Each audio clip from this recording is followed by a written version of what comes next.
rise up, whoa, not gonna give up, whoa, we're gonna rise up,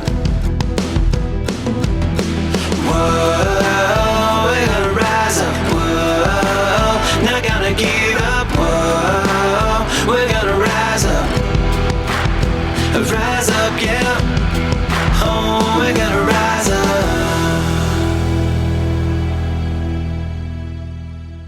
Welcome to Rise Up, hosted by me, Steve Collum. I'm so excited that you're here today and that you're going to be spending this little bit of time listening to this amazing interview with Joh Merkus. He has an awesome story, and he's one of my kin. He's an Aussie, and he was actually born in the same town, same city as I was born in, and so down in Melbourne, Victoria, and so in Australia. So yeah, this is going to be an amazing interview, and we're going to be really diving in and talking about how he kind of how coaching is really important, has really helped him along. I'm a big advocate, and I'm a big believer in making sure that you surround yourself with people who you want to be like. If you look around the people that you're hanging around and listening to and talking to, and in this day and age, in this digital world, that includes the Facebook groups you're in. That includes the people that you're hanging around, the people you're following on Instagram, the people that you're reading what they're doing, the people that you're following. Those are all the people in your group. And there's that old saying that you become like the people you hang around, and it's so true. And we talk about that in this interview with Joh, and we talk about some upcoming things that he's actually planning and doing. He's creating his amazing new business, which I won't give it away, and so you can listen to his kind of strategy and see what kind of get inside his philosophy on how he is structuring his businesses, and bringing some of the practical things, bringing some of the things that the things that you've learned throughout the years, bringing that into a new company or a new business. He's a serial entrepreneur just like myself, and he's been very successful in the things he's doing, and he's got big dreams and some big goals ahead. And so this is going to be a great interview, and I'm so excited you're here. But just before we start, I wanted to let you know, this might be the first time you've listened to this podcast, but the reason I started this podcast was because my stillborn son was born in the beginning of this year, and he never got to take a breath of life, and I really wanted to give him a voice. I really wanted to his life mattered, so I wanted to give him and somehow give him a voice, or give him a purpose, that he actually did impact people and help people. And I thought, well, maybe I should start a podcast with inspirational and motivational messages, and I thought that would be an awesome opportunity for that. He inspired that, and I wanted to do it for him, and so I'm shining the light, and it's because of him. This is how I wanted to do it. So he's making the world, even though he never took a breath of air. Asher is changing the world, and so he's making the world brighter. And I'm just so excited about that. But in saying that, I want to ask you guys and invite you to become a sponsor or a partner with me. If you head over to patreon.com/Steve Collum, then you can partner with me there, and you can buy me a coffee, buy me a lunch there, which is fun. And but then also, it really helps if you could actually do a 5-star review. Reviews are how this all works, and so and share it with your friends. Let anyone else know that what you got out of this, or share it with your friends, because we really, me and Asher really want this world to be a brighter place because he was here. And but anyway, let's think about that and head over to the Facebook group, of course, which is Rise Up with Steve Collum, and join the community there and join the group there.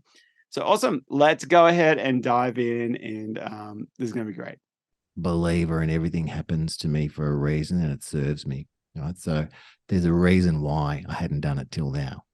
I don't know what that is, but and I don't even know if that's the truth. But what I do know is if I tell myself that, that's empowering. So it doesn't matter. It doesn't, like we said before, we're making stuff up, so make something up that serves you. Um, so now is definitely the time. And I've always had this dream. So what happens to me is when I learn something, I think, oh wow, everyone should know that. I wish everyone knew that. I'd love to tell people that, So, and that's why I'm really aligned with what you're doing here too, Steve. I love what you're doing. I love that you're about spreading positivity around the world. And I love the reasons why you've started your podcast. And I just think it's sensational. So I'm so rapt that you reached out to me. I really feel like we're kind of brothers in arms in this regard. And I did a course and they said to me, this is in my 20s, and they said to me, what do you want to do with your life? And I said, I'd love to be an international speaker. And they said, you can be that now. I said, what do you mean? And they said, well, you probably think you need to do a whole bunch of things, then have a whole bunch of things, so then you can be an international speaker. And I said, yeah, I've got to do the gigs. I've got to have the website. I've got to do and then I'll have the audiences, and then I'll have the reputation, and then whatever. And then I can be a international public speaker. And they said, you can be that now. I said, what do you mean?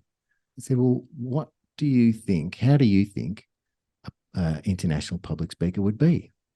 And I said, well, I think they'd be passionate, interested, wanting to make a difference in the world, help people, communicate. And they said, John, you can be that right now. Yeah. Mind blower. Oh, wow. I didn't have to wait. So since then, the actual the being of it has been more important to me than the doing of it. And then I've realized with this platform of podcasting, I can actually now do it because you've got listeners all over the world. That's one of my goals as well. And then I am a speaker all over the world, which was my goal the whole time. And I've always wanted to have my own talk show. So I can do it all. And the way technology is these days, I can do it from home. Yep. So I can't remember what the question was, but and it's so true. It's this day. This is actually, we're living in such an amazing day and age where it's you have access to just even Google, or I think I Google a question that I have every single day. That I'm Googling something. And it's just like, used to be an encyclopedia, or you'd have to call someone that was knowledgeable about it, and you'd call them. But now it's like, yeah, you have it at your fingertips, and I think it's so cool. And so tell us more about your podcast. What's the name of it, and what do you do? So, because I encourage a lot of people, head over there because it's a positive podcast. Already the group that I'm in with your, before you even launch, you've been posting so much great content already. And it's a great group to be in, And so tell us more about your podcast. What's the name? And thanks, Steve. Appreciate that. So it's called Rise and Thrive: Conversations for Greatness with Joh Merkus. So, like I say, we're certainly aligned on the uplifting side of things, and so it's a bit of a take on rise and shine. It's rise and thrive. So up in the morning, and this is your chance to thrive. And conversations for greatness. So one of the struggles or challenges, I should say, that I had when thinking about, like, for years, people said, oh, who's your audience? Who's your audience? Who's your audience? I'm like, oh, I don't know who the demographic is. I just want to talk to everyone. Right? So I don't want to limit it. So when I came up with this, actually, after a conversation with a friend, another one of those things where I couldn't think of it myself. I needed that outside interaction to help the creative process. Again, you'd know all about that with the music. And so he helped me with the name. And I thought, I love that because I want to spread positivity. I love all the motivational topics, a lot of the things we've talked about today. I love sharing what I've learned. And I can talk to people that can inspire others. So it's not just all about me talking. I like to talk to people who want to who have either achieved and similar criteria that you would have for your guests. Mhm. And it's one of the big lessons. Well, so much I would say it's a big lesson, but it just made an impact on me. Is that when someone said, "Tell me who you're hanging around with, and I'll show you where you'll be in 5 years' time." So one of those things about who are your influences, what are you taking in, because that is going to really shape where you're headed. Yeah. And it's the same with the inputs, especially nowadays, as you were talking about. We've got so much opportunity to input information into us. Be mindful and selective about that. And I like to surround myself with positivity, listening to podcasts like your podcast, Rise Up. I make a point on my social feeds to like positive stuff. So the algorithm says, "Oh, this guy likes that kind of stuff. I'll send more of that kind of stuff," rather than watching people fall over or anything like that. So, those fail army videos or whatever that. Yeah. So I get a massive benefit out of already out of doing the podcast. This interview is a perfect example. This would have never happened had I not done that and we found each other that way. I get to hang around with positive people and talk about these kind of things. It inspires me. It fires me up. It makes me want to, take the next step, go to the next level, learn and grow as a person. And so what I found is I had done a lot of training and understand these personal development concepts, but I wasn't always using them like I should.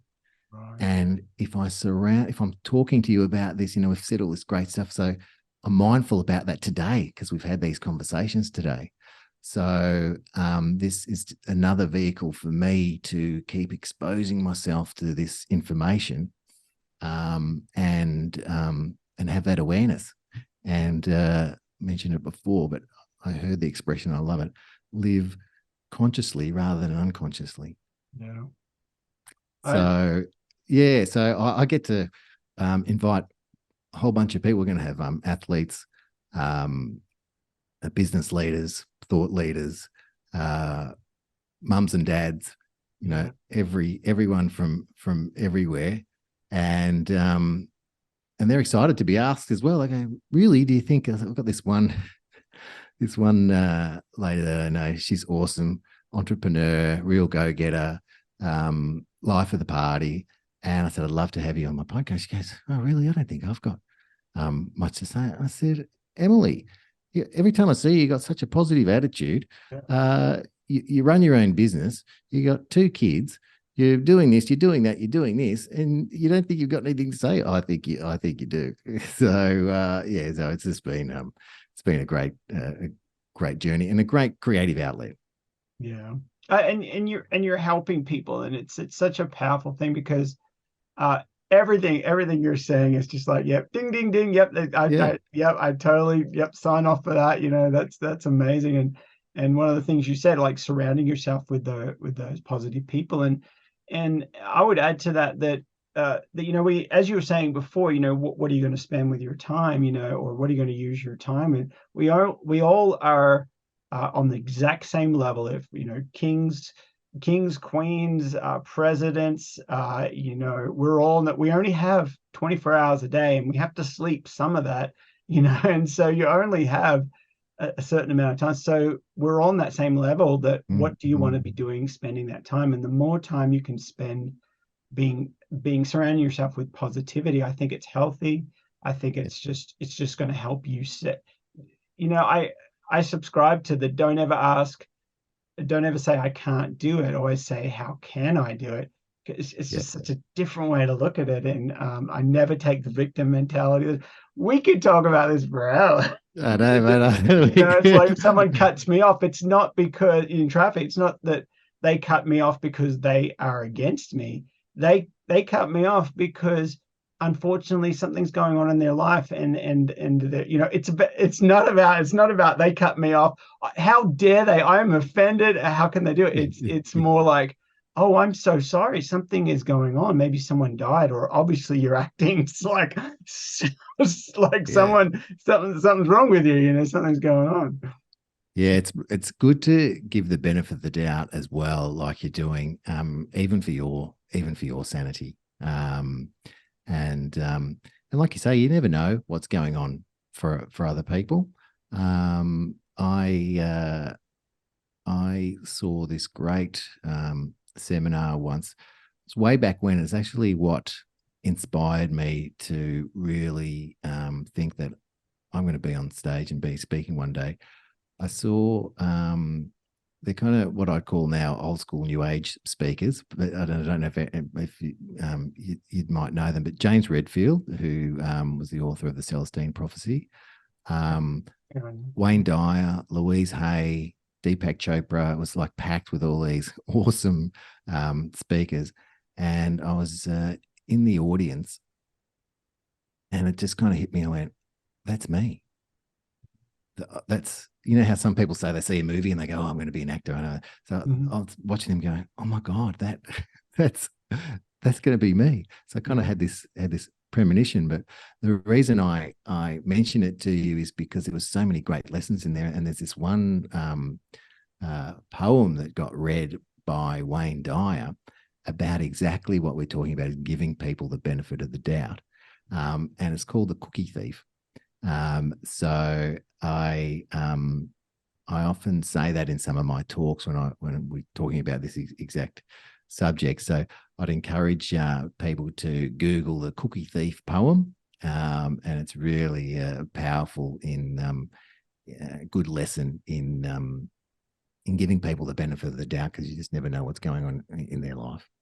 Yeah, well, that is so powerful, and you're absolutely right. You just don't know. And I got a few stories too, where it's like, it's like someone didn't call me back for a long time, and I left like 2 or 3 messages, and it was a business. I wanted to employ their business, and then they just wouldn't call back. But they're the only person in this area, and so I kind of really wanted to use them because it's the company, and they just wouldn't call back. And I remember getting to a point where I nearly called them and said and left. And I'm the nicest guy, so I'm not really that mean or that straight, but I was going to call them and saying, and kind of be a little bit more on the edge for me, and just say, hey, I'm looking, this is the last call, I'm looking at using a different company or going somewhere else if you don't call me back, on this.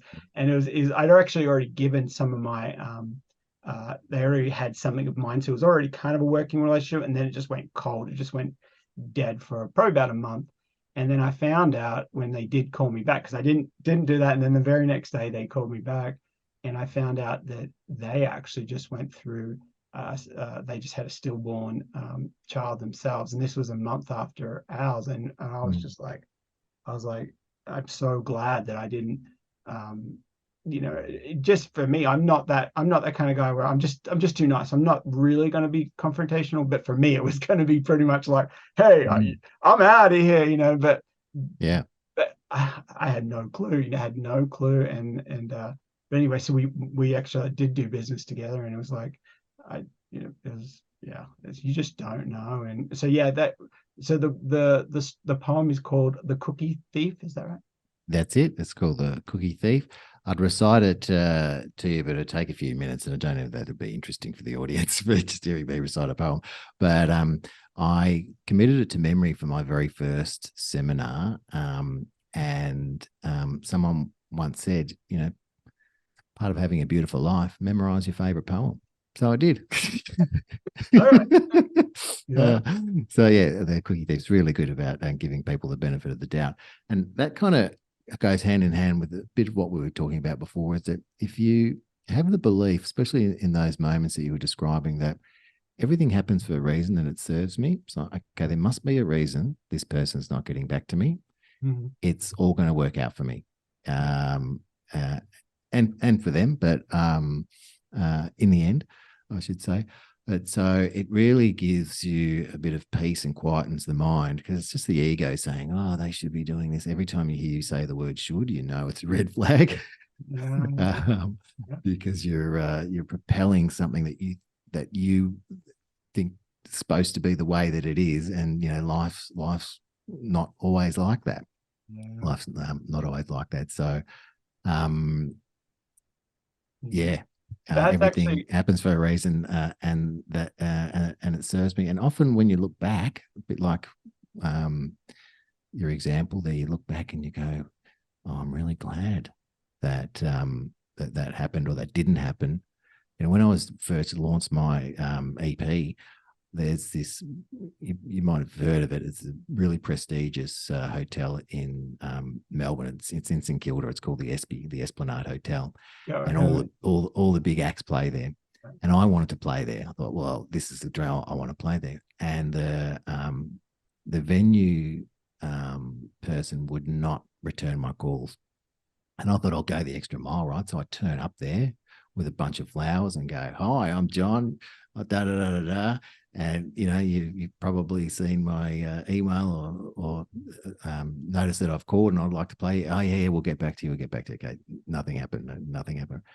Then I ended up releasing it at a place called the Barley Corn Hotel in Collingwood, and it went off, and it was a great room, and it was absolutely fantastic.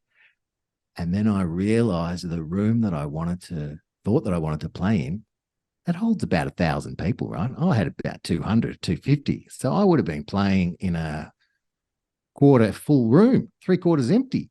Yeah. So it was so, it happened for a reason that served me. It's like the universe, God, whatever your thing is saying, John, you don't want to be going there. And look, it's great that you're trying, and I can really see your drive and your persistence and all that. That's really great, but you don't really want to be playing there. Yeah.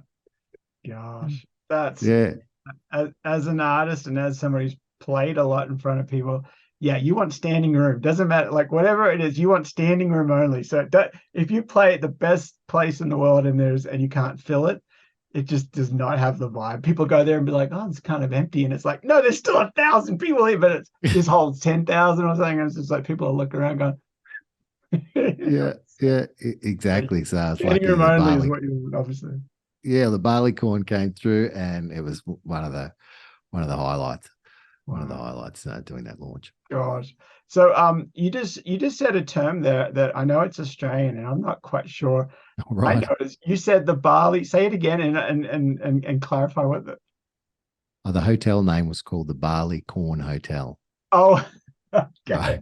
I thought that was an Aussie, maybe a Melbourne thing that I'd never heard, and I was like, oh, the Aussie corn barley, and I'm like, what? Yeah. I can't remember.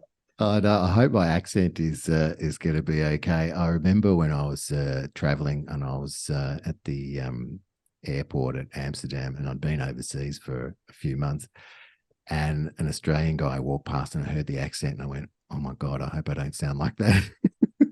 You do. Yeah, we all do. And I thought I do, yeah. But you got what you got. No, that's it. Yeah, I know. I've been over here in the States for a little while. I do try to remember, a lot of the Aussie sayings, because every once in a while my wife will be like, what was that? What does that mean? But not as often anymore. But it's like, she'll be right, mate, and stuff like that, or you beauty, or yeah. I was thinking earlier before we started, if I need to have an example of one time where something happened that I didn't want to happen, and I had to manage my thoughts. It was when I was working on a project, and we all got called into this room. There's about 20 of us, and they told us that the board had stopped funding the project. So that was it. Thanks for coming. See you later. So in essence, I got the sack, and I thought, oh, if I say that to Steve, is the audience going to know what getting the sack means? And they mightn't. So if you're listening right now and you're like, what? Getting the sack? What does that mean? Go ahead, tell us, John. Well, yeah, just losing your job or being told not to come back. And then I was trying to think of the American term. Yeah. Oh, getting fired. There you go. Of course, that is getting fired. Yeah. So Well, I kind of didn't get fired, but that's the equivalent. Yeah, Yeah, that's definitely the equivalent. Yeah, got the sack. yeah. Um, That's funny. Yeah, I haven't heard that one in a while. Yeah, we don't use that over here, and but it's really cool. But no, yeah, keep going.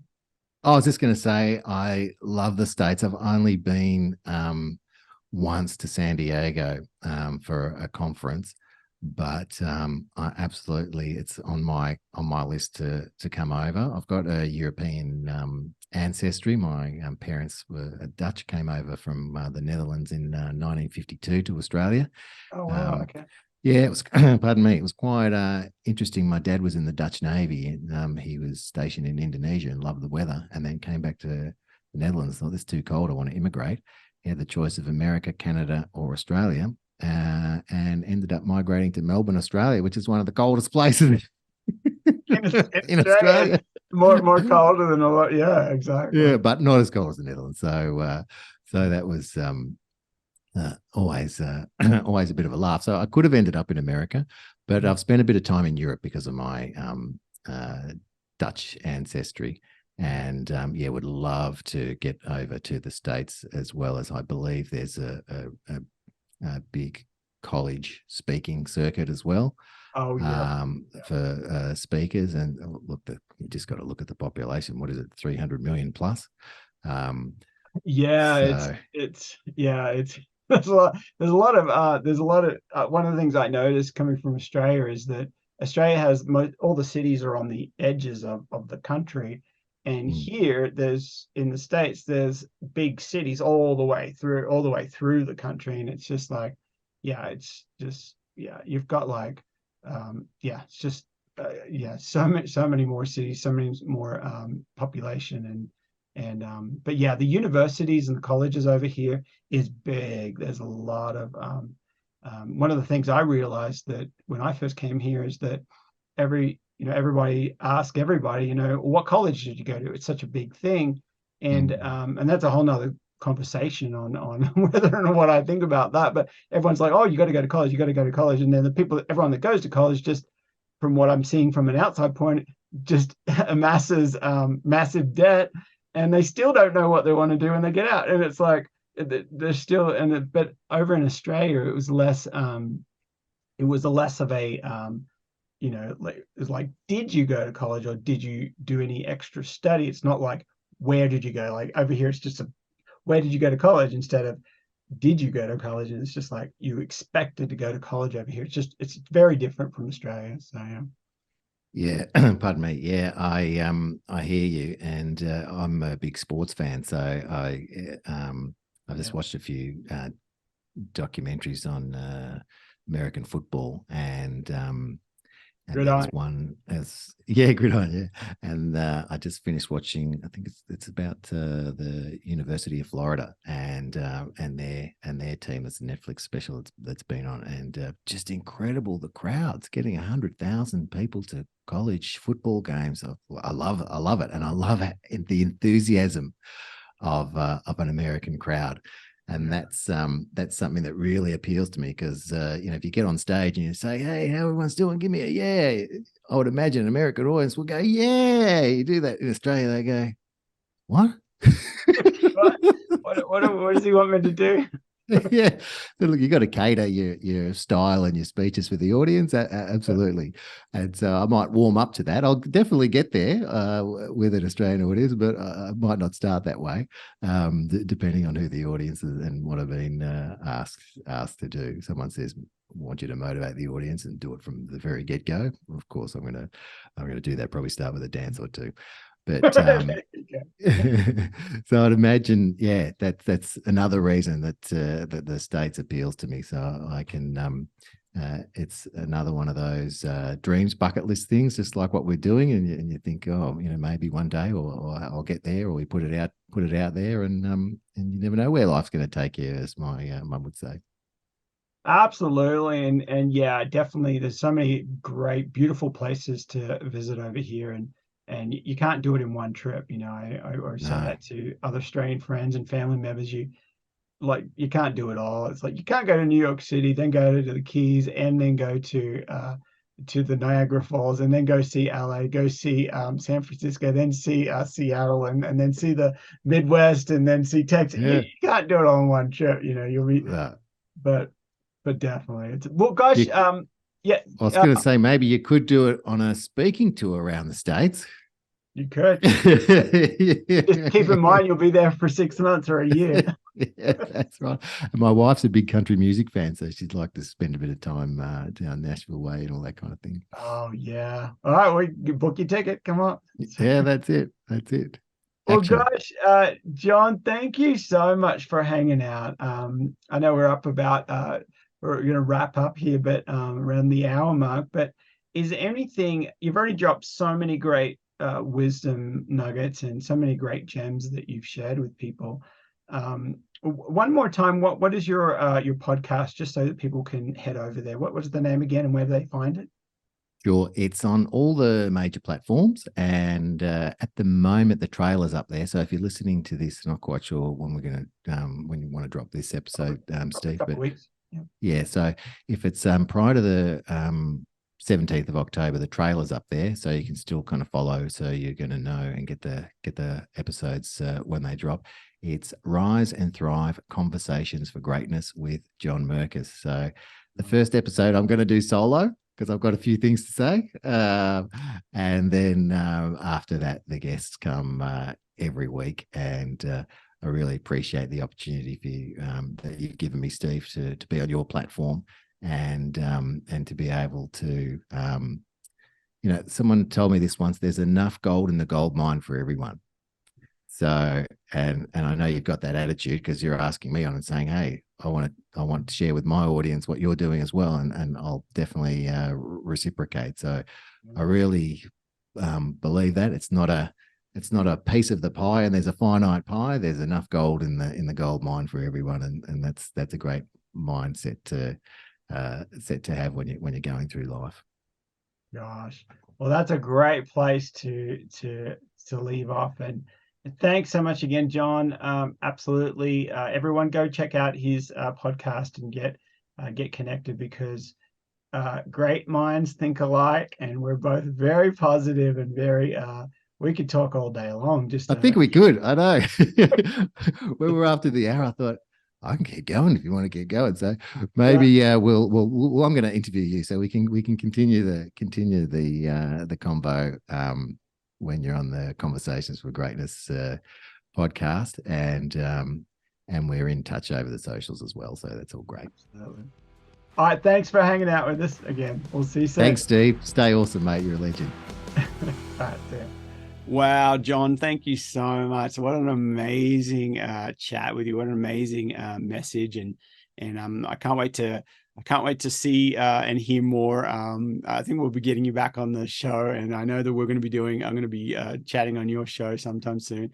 So I'm really excited, that you're building your business, John's building his alongside of mine, and it's so great when great minds think alike, or when you partner with another positive person. So awesome work. Thanks so much for hanging out with us, John. And I want to give you guys, the listeners, this it really matters to me what like that you're getting something out of this, and I really want to give you bump up your day somehow. It's like, a cup of coffee in the morning gives you a little bit of a bump up, a little bit of a kickstart to the day, and the same as this podcast. I want it to be a place where you can where it bumps up your day a little bit. It just makes your day just that tiny little bit more positive, and that is the whole goal. And so if you want to be and if you do find yourself going, I feel a little bit better after listening to Rise Up with Steve Collum, then maybe consider giving us a 5-star review, heading over to the to wherever you listen to your podcast, whether it's Spotify or iTunes podcast. Then consider giving us a 5-star review. It doesn't take too long, and it really helps this podcast float to the top and helps other people. And so you in turn would be helping other people, helping me, of course, me and Asher, and helping other people, sharing the light and the love out there. So, but thanks, guys. Thanks for listening, and we will see you in the next one. Whoa, we're gonna rise up. Whoa, not gonna give up. Whoa, we're gonna rise up. Whoa, we're gonna rise up. Whoa, not gonna give up. Whoa, we're gonna rise up. Rise up, yeah.